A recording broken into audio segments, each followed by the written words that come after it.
মা হলেন ছোট পর্দার অভিনেত্রী নাবিলা বিনতে ইসলাম। ফেসবুকে পোস্ট করে এই সুখবর জানান তিনি। মেয়ের নামও রেখেছেন চলমান পরিস্থিতির উপর ভিত্তি করে।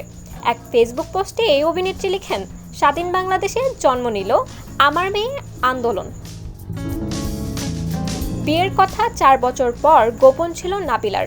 কাছের মানুষজন ছাড়া তেমন কেউ জানতেন না। 2020 সালে তিনি বিয়ের খবর জানান। এবার জানালেন মা হওয়ার খবর।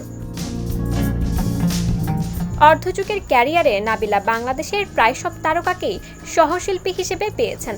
ভবিষ্যতে সুযোগ পেলে অবশ্যই সালমান খান এবং রণবীরের সাথে কাজ করতে চান তিনি। নাবিলা জানান, সালমান খান আর রণবীর কাপুর আমার খুবই পছন্দের অভিনেতা। বিদেশি কোনো অভিনেতার সাথে কাজ করার সুযোগ থাকলে অবশ্যই সালমান ও রণবীরকে বেছে নেব।